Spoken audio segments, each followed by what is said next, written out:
Aí, agora foi. Vamos lá, Juliana de Queimadas. Oba, Juli, um abraço para você, para Marcelão. Mandei um recado para Marcelo hoje de manhã, aqui aguardando André Fraga. Aqui, O cabelo tá enorme. Aí, meu garoto, como está você? E aí, Pô, tô vendo que você tem uma luz especial aí. Você é profissional. tô aqui de hoje, ó, você, cadê André, cadê André, cadê André? Eu aqui. É, cara, eu não sei qual foi o caso, não. Tava aqui, a internet tava rodando, eu tava vendo que você tinha mandado o convite, mas eu dei a aceitar e ficou rodando, rodando e nada. Para vocês que entraram aqui na live agora, esse cara que vocês estão vendo aí é um dos maiores, como eu vou dizer, entusiastas, especialistas e amantes do meio ambiente que eu conheço. André Fraga, conheço esse cara desde 2009, quando a gente, ele ainda era, eu era quase garoto, ele era ainda garoto, mas já militava há muito tempo, já tinha vindo no movimento estudantil, já estava no PV. Eu lembro que a gente se conheceu para organizar a chegada de Marina. Lembra que confusão? Que empreitada Lembro. foi aquela? No Otton. Mas a Trabalhava gente com o Chico, conseguiu, né? né? Trabalhava com o Chico, né? Chico Vasconcelos. Foi, exatamente, com Chico Vasconcelos, fundador da Caros Amigos, e um grande amigo. E a Figuraça. gente Como é que conseguiu. ele tá hoje? Eu nunca, rapaz, eu tenho um tempinho que eu falei que eu não falei com que eu não falo com o Chico. Eu acho que deve ter uns 6 meses. A última vez que eu falei com ele, ele estava em Teixeira de Freitas. Em Teixeira de Freitas. Não sei como, não sei se ainda está lá nessa, porque com a quarentena, né, as pessoas meio que se locomoveram. Eu não sei onde é que ele está aquartelado. Se eu bem conheço o Chico, ele deve ter ido para Camamu, Sim, a terra dele. que ele não larga por nada. Mas vamos lá. Enfim, estou falando aqui com o André Fraga. André foi ex-secretário de Sustentabilidade, Inovação e Resiliência da Prefeitura de Salvador. Na minha opinião e na opinião de muitas outras pessoas, fez um trabalho sensacional. Te agradeço até hoje por duas coisas em especial. Uma, pelo Parque da Cidade, porque era uma coisa que me doía muito ver aquele parque jogado, um parque que eu Sim. brinquei, que minha mãe me levava quando eu era criança. Então, ver o Parque da Cidade todo refeito daquela forma me deu uma alegria enorme. Já levei meu filho, minha filha, e realmente é uma coisa de se orgulhar. E outra coisa é o para-praia. Sim. Porque o para-praia, quando eu vi na TV, eu confesso que me emocionei, entendeu? Porque é uma coisa que às vezes passa desapercebida de muita gente, mas quantas pessoas numa situação de mobilidade complicada, difícil, têm vontade de ir até o mar e não conseguem? E isso passava meio batido e eu acho que o para-praia ele veio para sanar, não para sanar, não digo sanar porque não dá, porque o volume é gigante, mas pelo menos para olhar por boa parte dessas pessoas. Como é que você está se virando na quarentena, meu amigo? Está saindo, tá trabalhando de casa? Dei uma sorte, em aspas, né? Que eu acabei de deixar a secretaria, então, de alguma maneira, eu não preciso sair tanto, mas não tá fácil não, né?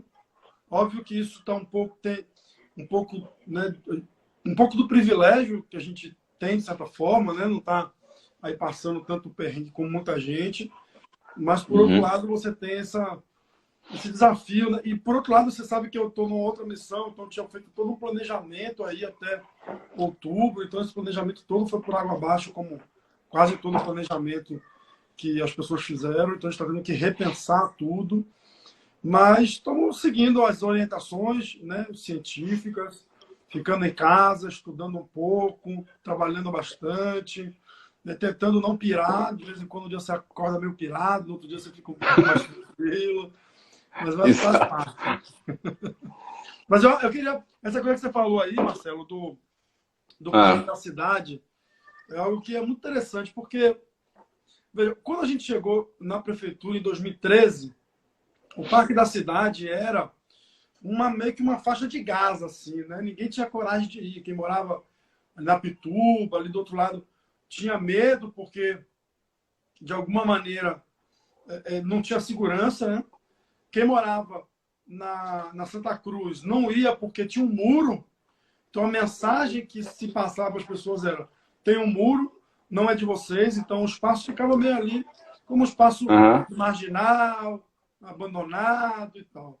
E quando a gente chegou, pouca gente acreditava que o Parque da Cidade seria um espaço que as pessoas usariam, né? Principalmente classe média, principalmente juntar várias classes sociais no Parque da Cidade. E o parque, né, hoje, né, não nesse momento que a gente está perguntando, mas antes da quarentena, você chegava sábado de manhã, domingo de manhã, o parque estava lotado, né? Aniversário, teve até casamento, teve 3 casamentos no Parque da Cidade. Então, foto de formatura, todo tipo de atividade, evento, o parque bombava. Eu lembro que a gente levou uma feira para lá, aquela feira vegana, que acontecia no passeio público. Aí elas tiveram lá uma situação: André, a gente quer fazer no Parque da Cidade, vamos.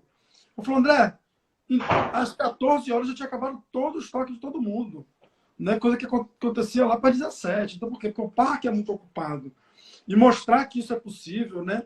Foi um desafio grande. Isso. E acho que deu muito certo. Né? Eu lembro que a gente conversou na época da pista de skate, lembra que eu te falei com você, que me disponibilizei, que eu conheci algumas pessoas também ligadas. Você, não, já estou conversando com algumas pessoas. E aquela pista, ela também serviu de chamariz para uma outra geração, né? Que não conhecia, que não tinha conhecimento do Parque da Cidade. Porque jovens de, vamos dizer, eu tenho 45, conheci o Parque da Cidade, vou fazer 45 segunda-feira.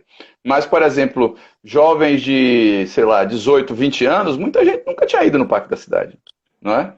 Sim. E com aquela pista atraiu bastante gente. Tem um projeto no parque que chama Meninos do Parque, que é a galera mais classe média e tal, que dá um suporte para a galera da Santa Cruz que anda de skate, que é uma galera que começou pequenininha. E aí dá um suporte de equipamento, de orientação. Então, assim, hoje a pista de skate também é um espaço de encontro desse tipo de gente, assim, de galera que anda de skate de um lado, galera que anda de skate que está no outro, né, que é pobre, que é rico, misturado. Mistura toda. Antes de cair, eu quero muito saber tua opinião sobre sobre a questão ambiental, talvez pós-coronavírus, umas dúvidas que eu tenho aqui. Mas já que você mencionou, você saiu da secretaria, você vai ser candidato a vereador. Eu estava conversando ontem com o Cartacho, acho que você conhece, que é diretor de criação da Moria, e a gente surgiu a pergunta assim sobre se ia ou não ter eleição para 2020. Tanto eu como o Cartacho achamos que vai ter, porque realmente uma extensão de mandato é uma coisa complicada para se fazer e tal, para ter uma eleição fora desse exercício aqui de 2020. Mas, se você me perguntasse também há um ano atrás, se uma cidade como São Paulo ia conseguir fazer 40%, 50%, 60%, 70% de isolamento com as pessoas em suas casas, eu também ia dizer que era impossível. Né? No entanto, a gente viu isso acontecer há pouco tempo. Eu continuo achando que vai ter eleição. Mas pode ser em outubro, pode ser em novembro, em dezembro, mas eu acho que vai ter. De um formato completamente diferente, né? Mas eu creio que vai ter. Mas o que é que você acha? O que é que você pensa? Eu acho que vai ter também. Pelo menos todos os sinais que a gente vem recebendo do tribunal, do TSE, do TRE, é de que a eleição vai ter. Até porque a mudança, a questão jurídica necessária para não ter eleição esse ano é muito complexa, né? Tem vários princípios que teriam que ser abandonados e tal. Eu acho que pode ser que não seja em outubro, pode ser que seja em novembro, dezembro, enfim. Mas eu acho quase que improvável, não digo impossível, porque em política não existe impossível, mas eu acho muito improvável que prospere essa tese da junção das eleições, né? Da prorrogação de mandatos e junção de eleições. Não acredito nisso, não. Acho que vai ter eleição, a gente precisa estar preparado. Eu, como pré-candidato, estou considerando outubro, então tudo que eu estou fazendo é para outubro, né? Porque se não acontecer em outubro, pelo menos eu estou preparado para que aconteça, aí eu repenso minha estratégia mais um pouco à frente. Beleza. Eu tenho, então vou logo para uma pergunta que está não digo me corroendo, mas eu me fiz essa pergunta ontem e aproveitar que eu estou conversando com você para poder saber, que você é o especialista. Obviamente, a gente vai terminar esse ano de 2020 numa recessão, né? Brasil e outros países, a economia realmente vai tomar um baque grande, não tem como fugir disso. Então, em 2021, supondo, eu creio que isso vai acontecer, que essa ameaça do coronavírus já vai estar arrefecida, né? Que a gente já vai estar conseguindo andar de uma forma, num novo normal.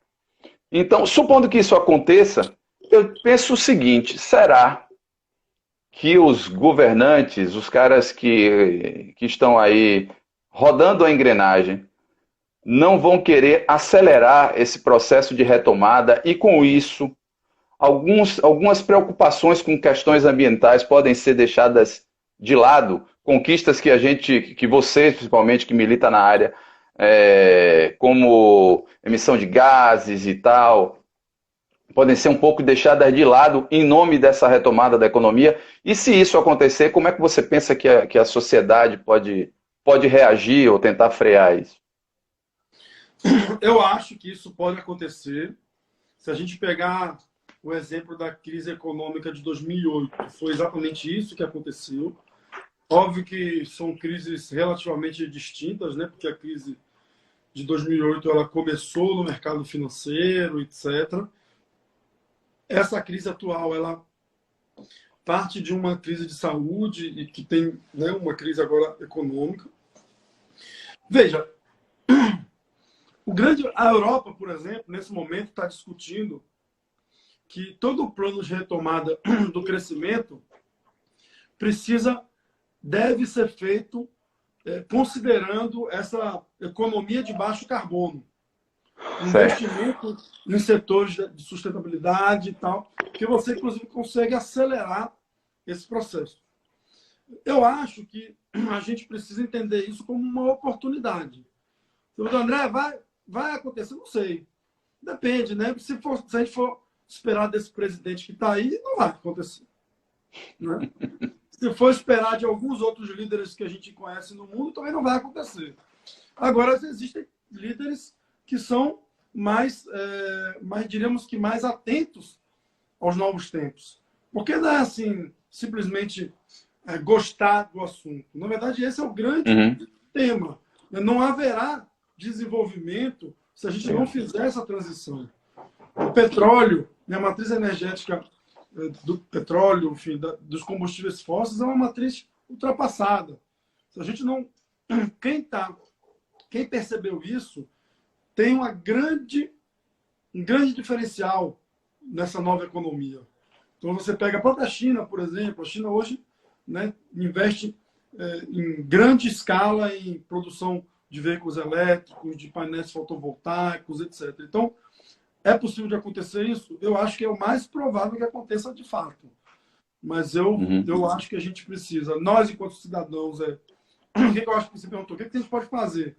Primeira coisa é escolher representantes, aí não é fazendo nenhum tipo de campanha antecipada, mas escolher representantes que defendam isso, que levem essa mensagem, que de alguma maneira possam estar na trincheira falando sobre esse assunto e impactando e influenciando a política pública. Porque não adianta aquela história assim, Marcelo, de você quer ajudar o planeta, fecha a torneira na hora de escovar o dente, né? Faz no seu... tomar banho de 5 minutos. Cara, isso é legal, isso ajuda, beleza, né? Faz parte, mas isso não muda o sistema. Né? Por que adianta eu fechar a minha torneira se a Embasa perde 35% em tudo que ela capta com vazamento? Porque a rede antiga, velha, maltratada. Não adianta nada. Então, o sistema não muda, a gente acaba enxugando o gelo. Então, o que a gente pode fazer? É olhar para isso, encontrar pessoas que defendam, que entendam do assunto e botar essas pessoas à frente desses processos. Concordo com você. Não dá para ficar enxugando gelo, né? Exatamente. Cartacho é diretor de criação da Moria, meu amigo, e mandou uma pergunta aqui. Eu acho que vai muito do que a gente estava conversando antes aqui, ó. Vamos ter uma campanha mais barata e o corpo a corpo, que é tão importante. O que é que você acha? Como é que vai se resolver isso? Ó, minha estratégia desde o início, Marcelo, sempre foi trabalhar muito o digital. Essa campanha, em tese, ela é mais barata. Você sabe que não é bem assim, né? Porque se você for investir, ela também custa. Mas ela pode ser um pouco mais barata se você tiver uma boa estratégia montada. Então, eu acredito que sim, são campanhas que podem ser mais baratas, campanhas legais, óbvio, né? Porque você pode ter muita gente que faz campanha cara e a gente nem sabe que foi cara. E o corpo a corpo, eu, André Fraga, já trabalhava com essa estratégia digital muito mais como foco na minha pré-campanha e na possível campanha. Eu acho que o corpo a corpo vai ficar muito prejudicado. Muito prejudicado, porque as pessoas vão ter receio. Eu acho que o cara não tem coragem nem de receber um panfleto, né? Pois é, eu acho que a gente corre o risco de ter uma grande abstenção na eleição, né? A depender de como essa crise siga. Como é que a gente vai poder fazer reuniões, vai poder fazer encontros, lançamentos, atividades, eventos? Ninguém sabe ainda. Então, quem de alguma maneira tem uma presença digital agora, nesse momento, e tem uma estratégia e entende a presença digital, porque a presença digital, você que é de comunicação também sabe, não é botar um card lá no Instagram e achar que está fazendo campanha digital. Tem que ter estratégia, inteligência, né, usar os dados da maneira adequada. Eu acho que quem está com isso, na minha opinião, hoje, tem uma certa vantagem, mas também que não é essas coisas todas também não. Beleza. Tem outra pergunta aqui, ó, sobre o Parque de Pituaçu. Gostaria de saber sobre o Parque de Pituaçu. Mesmo com a Copa, eu estou entendendo Copa aqui. Alto índice de assalto. Copa é a companhia de polícia? Ah, tá, isso. Você sabe alguma coisa? O Parque de Pituaçu, não sei quem perguntou aí, sim, Marcelo, ele é administrado pelo governo do estado, não é da prefeitura. Então, não fazia parte do meu escopo quando eu era secretário. No nosso caso, era o Parque da Cidade, o Parque das Dunas, o Jardim Botânico e outros parques que a gente criou, né? O Parque dos Ventos, que a gente inaugurou há pouco tempo. Então, não fazia parte do escopo do Parque de Pituaçu. De fato, é um parque que está bem abandonado, péssimo estado, não tem segurança. E, por outro lado, é um parque muito bonito, né? Lindíssimo, incrível, com uma pista incrível para andar de bicicleta, para correr, um lago para fazer esporte aquático, enfim. Mas está bem ruim. Beleza. Eu estava vendo uma reportagem um dia desse. Eu não vou lembrar onde. Só um minuto. Não vou lembrar onde. Eu sei que na reportagem ela dava dados sobre Nova York, dizendo que o índice de poluição caiu pela metade. BBC. Foi na BBC. Que o índice de poluição caiu pela metade. Na China, se eu não salvo engano, 25% menor o índice de poluição. Eu queria saber de você o seguinte. Será que no mundo pós-coronavírus, esse tipo de lição, esse tipo de experimento de que a gente não pode brincar com a natureza, porque quando ela vem forte para cima da gente. Você acha que essa lição vai ficar? Por que eu pergunto isso? A gente teve a Primeira Guerra Mundial. Morreu muita gente na Primeira Guerra Mundial. Poucos anos depois, eu digo poucos anos historicamente, nós tivemos um segundo erro, a Segunda Guerra. Então, prova que o ser humano não é tão fácil assim de aprender as lições. Depois a gente teve Vietnã, Afeganistão, uma guerra interminável, Irã, Iraque. Quer dizer, o ser humano ele é difícil de aprender as coisas, é cabeça dura. Até hoje a gente tem gente que defende que a Terra não é redonda, que a Terra é plana. Então, como você vê, como você enxerga essa... Eu sei que você não tem bola de cristal, mas eu falo pelo seu sentimento pessoal aí. Como você enxerga que esse mundo pós-coronavírus, será que a humanidade vai realmente, ou você acha que ela vai aprender um pouco da lição de que o nosso mundo é nossa casa e a gente tem que cuidar melhor disso? Eu acho que essa pergunta tem conexão com aquela primeira coisa que a gente falou, que tem a ver com a economia também, né? Por que o ser humano é tão difícil de aprender nesse caso? Porque tem muito interesse em jogo, né? Então, o lobby, por exemplo, dos combustíveis fósseis é muito forte, muito grande. Né? Por que existem essas guerras que você citou, né? Especialmente porque há interesses econômicos, né? No caso do Vietnã, você tinha uma tentativa de segurar ali o avanço da União Soviética, no caso do Irã, Iraque, Afeganistão, etc., etc., do Oriente Médio, é o petróleo que está ali embaixo. Então, esses interesses todos é que moldam o direcionamento do nosso desenvolvimento. É difícil. Óbvio que se você considerar a década de 70 e os anos atuais, a gente, em tese, estava extremamente num processo de evolução, de avanço. Só que, por outro lado, você via líderes como Bolsonaro, como Trump, como Viktor Orbán, o pessoal lá na Itália também, o Salvini, o Pepe Grillo, gente extremamente conservadora e, diríamos assim, agressiva, né, que dissemina ódio, que dissemina divisão, ocupando os espaços, conseguindo se eleger e falando o seguinte: ó, mudança climática, esquece, isso não existe, é conversa, mentira, vamos acabar com tudo. De onde vem o coronavírus? O coronavírus, a tese mais aceita, né, é de que ele vem da relação entre um animal chamado pangolim, que é tipo um tatuzinho, não é um tatu, mas é o mais próximo que a gente conhece, é um tatu, e o morcego naqueles mercados que vendem animais vivos, na China. Só que lá eles vendem e abatem. E os animais, eles ficam com sangue, fezes, urina, tudo misturado. Depois algum cidadão foi lá, comprou, aí meteu o dedo no olho, o vírus se alastrou. Então, veja, esse pangolim, Marcelo, ele está em risco de extinção na China.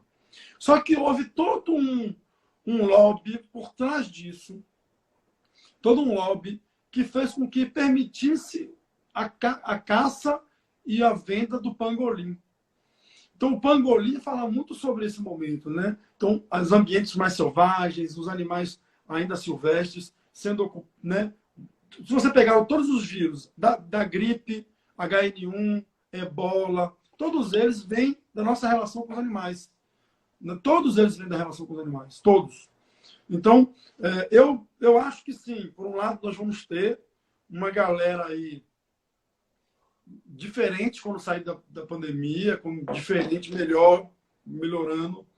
Mas eu tenho muitas dúvidas ainda. Eu torço para isso, batalho por isso, brigo por isso, falo disso, mas eu tenho muitas dúvidas se a gente vai olhar para isso, para esse momento, e falar, pô, a gente precisa realmente olhar isso aqui e fazer diferente.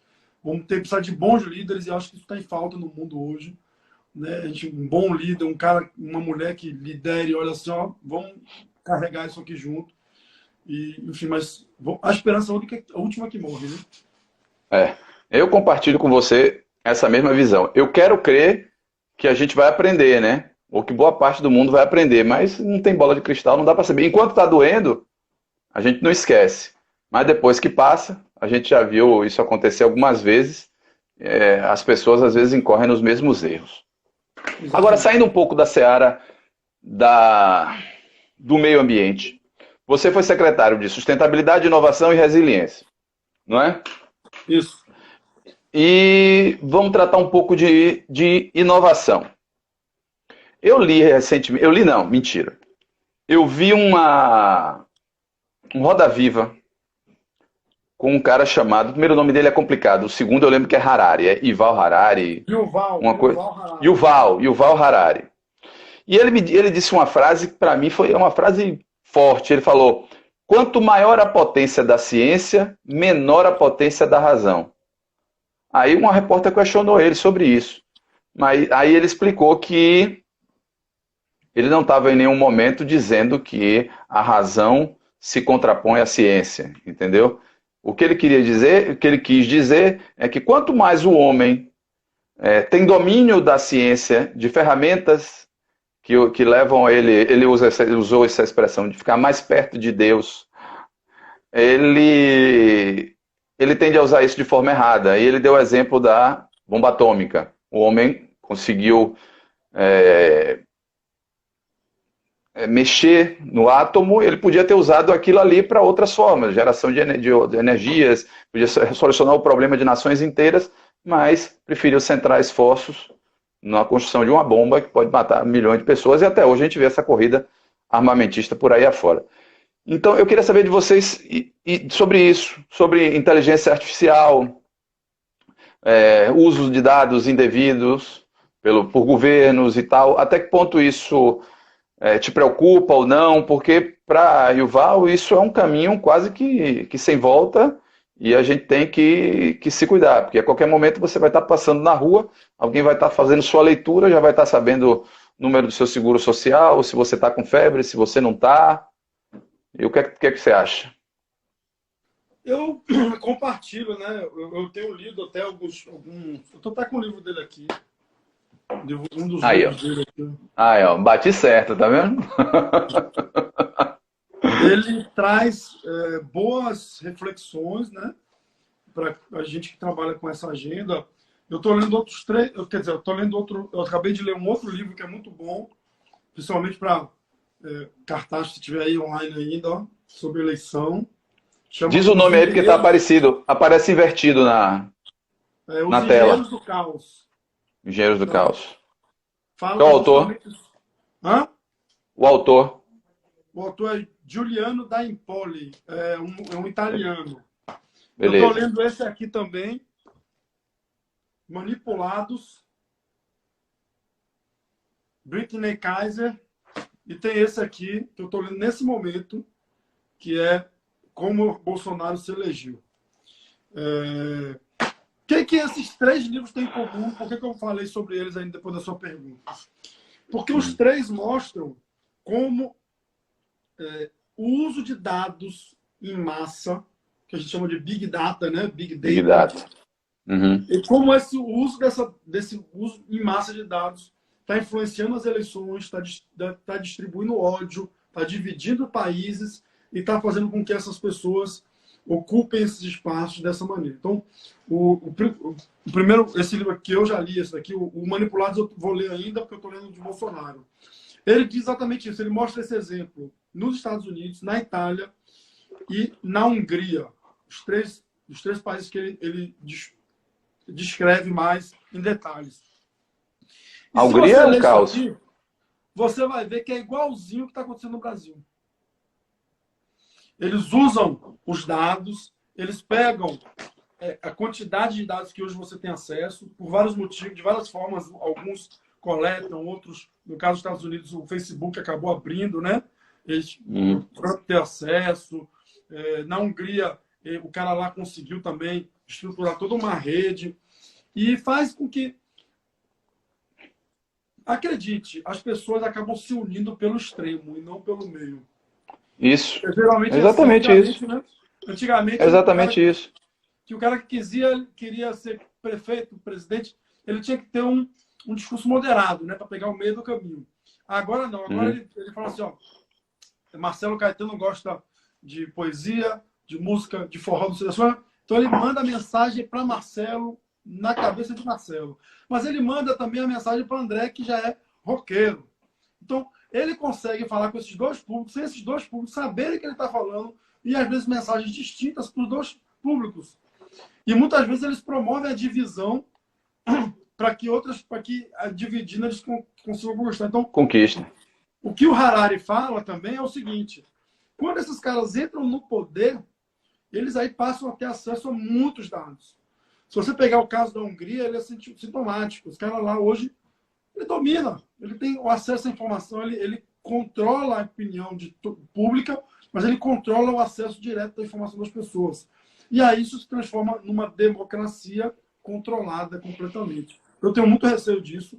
Acho que a gente precisa entender o que está acontecendo para combater isso.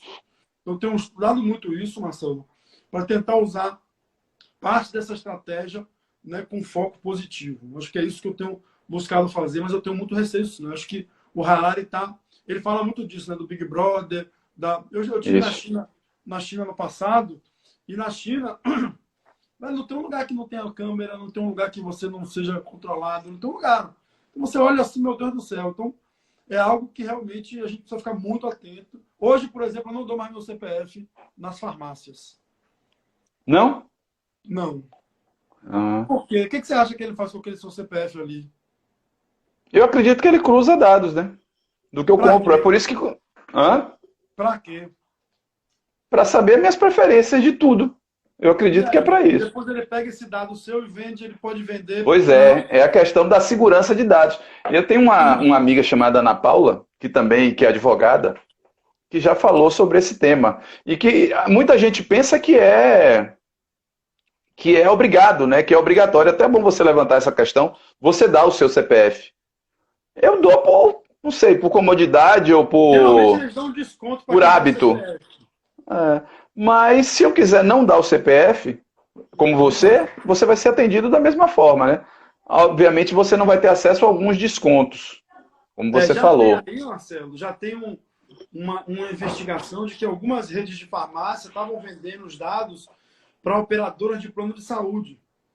E aí, por exemplo, você consome tal remédio, aí daqui a pouco, na hora de renovar o seu plano de saúde, a operadora fala, não vamos renovar mais não. Você está comprando muito Ival esse remédio. falou na entrevista sobre isso. Foi exatamente. Ele falou sobre isso na entrevista. Eu vi 3 entrevistas dele. E uma delas ele falou sobre isso. Ele falou Então, a sobre gente isso, acho que precisa foi estar com o Pedro muito Bial. atento. Hoje, dado é o novo petróleo. Dado é o novo petróleo. Então, o meu dado, o seu dado, a soma dos nossos dados todos é o que vai fazer, o que faz hoje com que Facebook e Google sejam as grandes corporações do mundo. Por quê? Porque eles têm dados da gente. E é isso que eles vendem, basicamente. Então, eu tenho muito receio de que esses dados nos transformem em um númerozinho, né? Em algum momento a gente vire aquela sociedade distópica, meio, né? É possível vencer isso? É, óbvio, sempre é possível. Mas a gente precisa entender primeiro. Se você pega, por exemplo, hoje é o dia da educação. Você tem hoje, no Brasil, 30% da população brasileira, em média, é analfabeta funcional.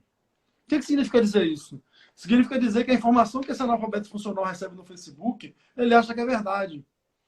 Então, no nível de digitalização que a gente está crescendo, e se a gente permitir que esse controle passe a ser permanente, o analfabeto funcional vai passar a ser um cara extremamente manipulável, simplesmente manipulável. E a gente vai acabar... Que já é, né?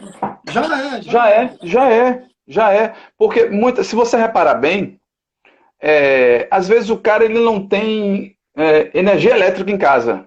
Existem casos disso. Não tem energia elétrica, mas ele tem um celularzinho. Entendeu? Ele tem aquele celularzinho dele que vai receber aquelas mensagens que você falou, que são específicas para ele, entendeu? Para o público dele, vai dizer o que ele quer ouvir. E aí é que mora o grande perigo da coisa, entendeu? Eu tenho uma filosofia comigo que é o seguinte: eu não acredito em nada que eu receba por WhatsApp. Sim. Nada. Mandou, principalmente se eu concordar com o que está sendo dito. Sim. Se eu discordar, aí pode ser que seja verdade. Porque aí não viria para mim, o algoritmo não mandaria para mim. Mas se eu concordar, pode ter certeza que a probabilidade de não ser real é enorme. Então, é o que você falou. Eu acho que a grande saída, já que você falou em educação, a grande saída é chover no molhado, é educação. Eu escrevi um dia que educação é dia mesmo quando tudo é noite. E isso se aplica bem ao momento que a gente vive hoje. E do nosso lado, do lado de quem faz política, você que está tentando se eleger, é o estudo, né? Estudar como isso funciona. Porque não adianta você entender o jogo, mas não saber jogar. Sim. Concorda? Você tem que entender como isso para chegar, porque eu acho que o lado negro da força sabe. Se engana aí quem diz que é loucura. Dentro daquilo ali tem muita neurolinguística, tem forma de se falar, de se posicionar, palavras-chave que são repetidas, e isso bate na cabeça do povão. Do povão não, de todo mundo. Não é do povão só não, de todo mundo. E até que cria um engajamento, uma massa que é difícil você separar aquilo, entendeu?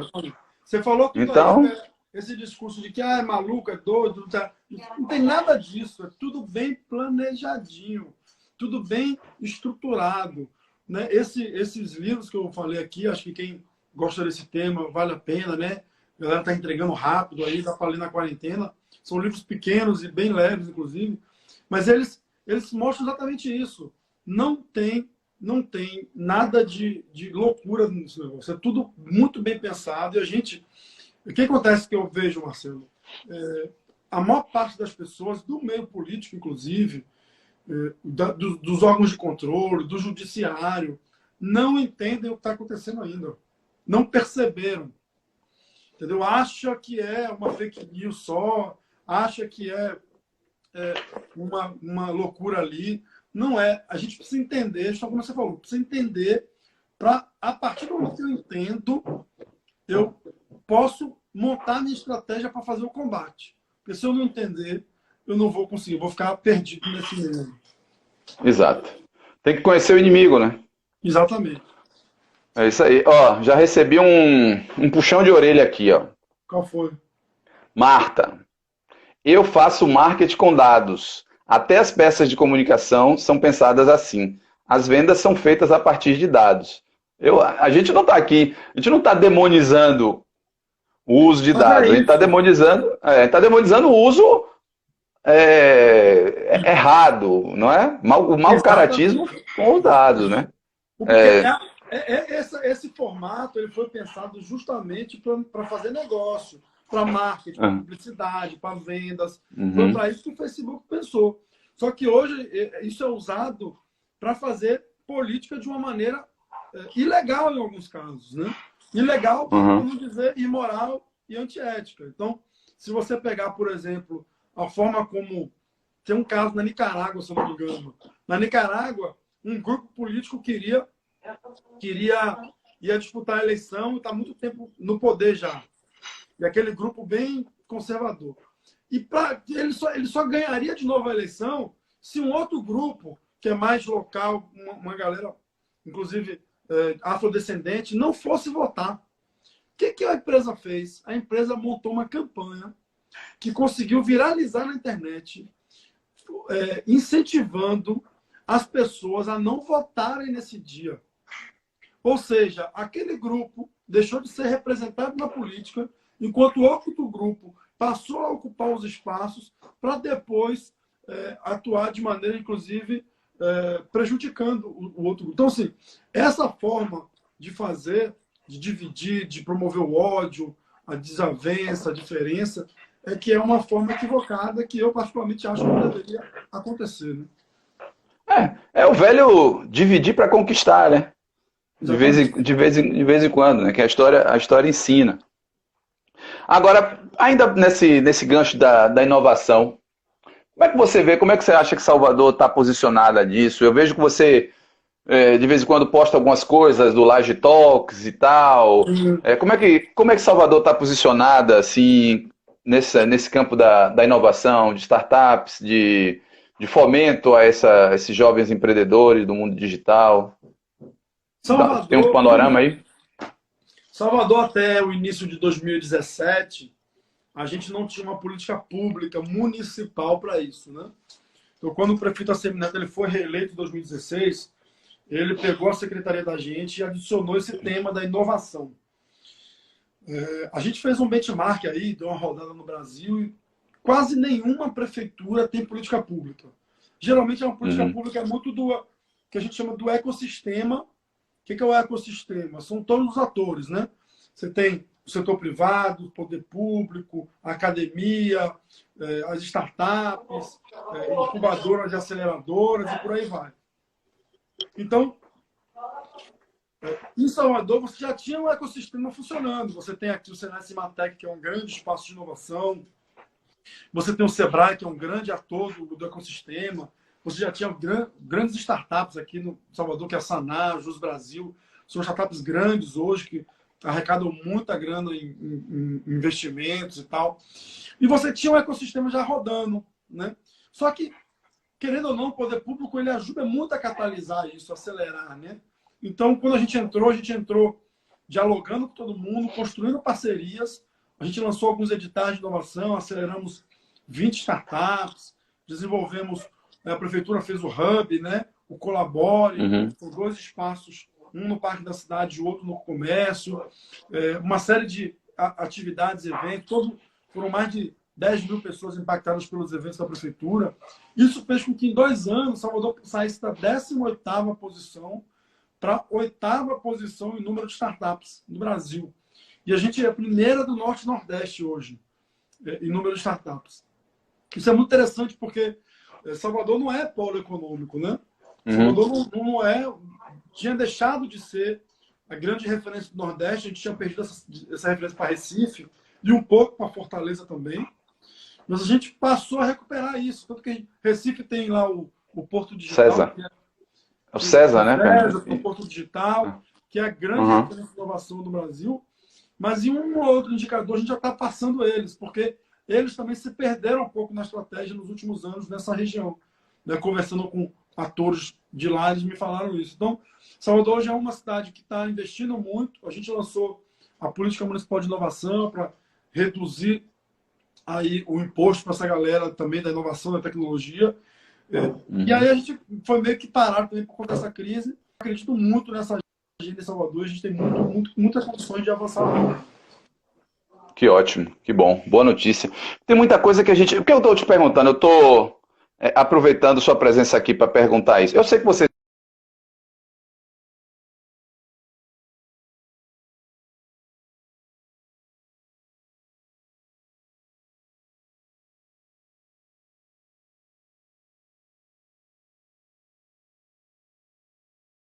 Recentemente, teve um evento no Senai Cimatec, que você acabou de citar aí.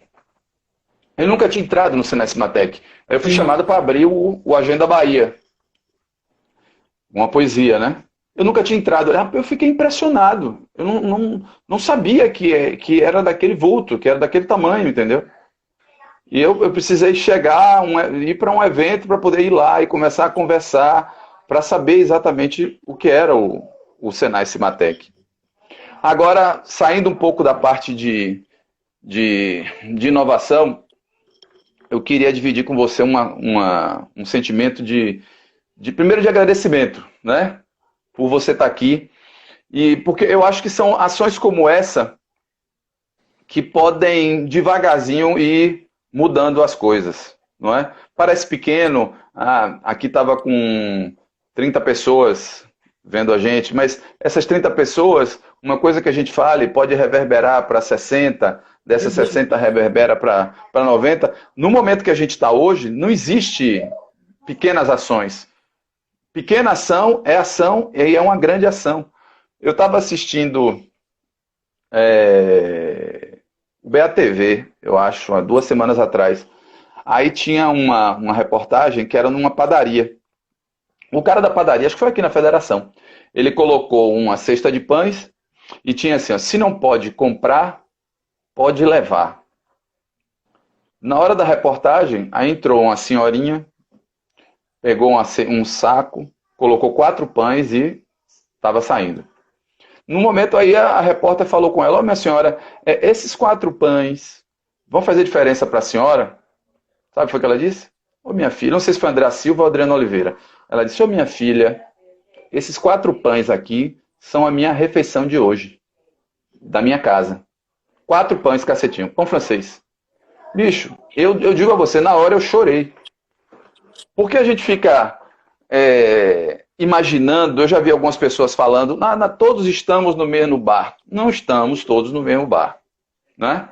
A gente pode até estar atravessando o mesmo oceano, mas tem gente num transatlântico, tem gente no seu caiaque, e tem gente que está segurando um pedaço de pau e remando para tentar chegar do outro lado, entendeu?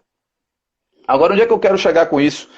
Que quando você entrou, eu venho acompanhando o seu trabalho, até por ser amigo seu, tem 2 coisas. A primeira foi isso, a segunda é que cada pequena ação que você fazia, que você postava no Instagram durante esse seu tempo todo de secretariado, acho que cada pequena, pelo menos para mim, era um sinal, a gente está caminhando, tá andando.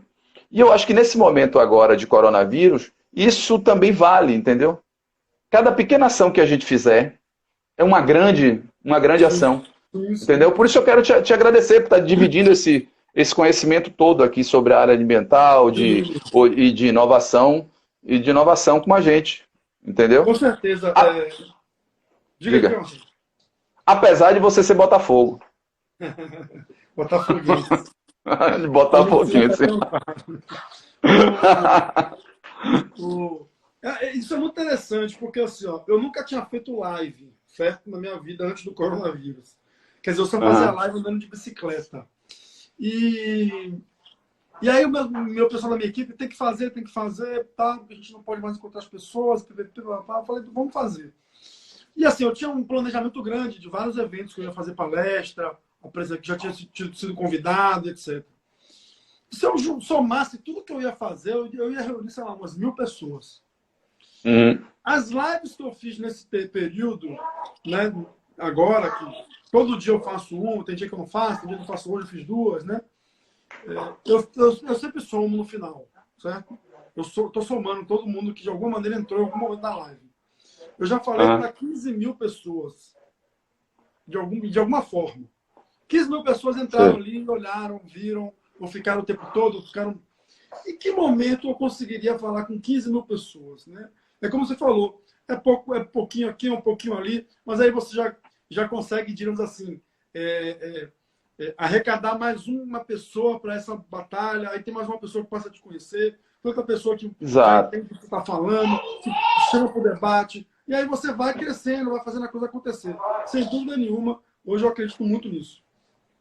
Beleza. Ó, a gente está aqui, temos 9 minutos. Ontem com cartaz, show.